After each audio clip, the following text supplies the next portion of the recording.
Hi guys, and welcome to my channel Carnival of Creativity. This week's Try Something New Tuesday video is going to be bath bombs and bath fizzers. It's the same recipe, it's just a bomb if you put it in a circle mould and just a fizzer if it's in like a silicone ice cube tray, I guess, which is what I use.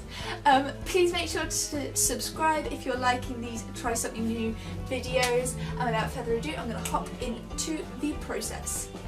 So the first thing you want to do to make these really cool fizzers with like whatever fragrance you want is grab some citric acid and some sodium bicarbonate. Is that how you say it? Sodium bicarbonate, I think. And you want to do equal parts of these. I'd say probably about a quarter of a cup of each, or maybe half a cup of each, depending on how many you want to make. And just combine these completely together by putting them through a sieve just to sieve it out and make the consistency of the bath bomb nicer at the end. So you want to sieve all these ingredients into a bowl before you get to the scent stage. Now, to choose what scent you can use any essential oil basically. The ones that I made, I used jasmine, and I love the smell of jasmine. So you want to put 8 to 10 drops randomly, sporadically around the bowl. Don't do them all in one clump, because if it causes the reaction to start and it starts fizzing in the bowl, it's not going to work very well as a bath bomb. So you want to just do a few drops all around the bowl in like random places and mix this through. I used a fork, you can use a spatula or anything just to mix it through gently, but keep mixing it to make sure that the fragrance is dispersed throughout the whole mixture before grabbing a spray mister type thing and spritzing around your bowl whilst mixing it still as well, so that it doesn't carry on fizzing. You're not giving it time to fizz, you're literally just suffocating the moisture you're putting in. So I was spritzing with one hand and mixing with the other, and you want to carry on doing this until it starts binding sort of. You'll know when it's right. You don't want it to look too wet and you don't want it to fizz, obviously.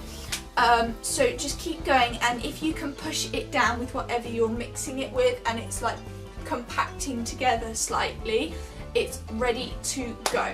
Now, as I said before, you can use whatever moulds you have on hand. You can buy bath bomb moulds, which are like the 2 semicircles together, or you can just use like silicone ice cube trays or silicone baking trays. I did a mixture of both.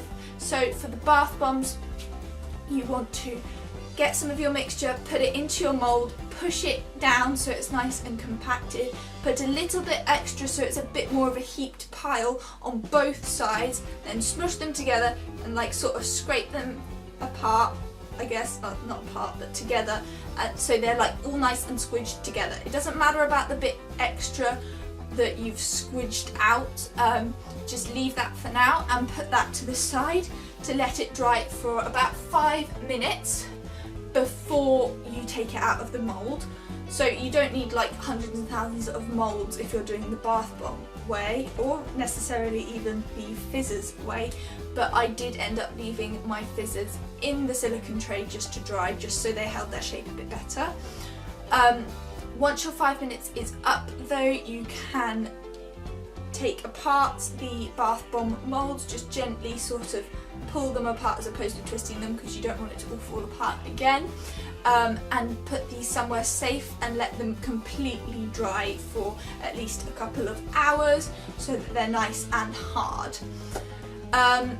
Same concept for the silicone mould, just pop some of your mixture in and smush it down to make sure it's compacted, and then I just left them completely for 1 to 2 hours until they were dry, just because some silicone moulds, especially if they're like quite tight and itty bitty I guess, are quite difficult to get out in one piece, so I wanted to make sure they were nice and hard before I tried getting them out, because I didn't want them to break.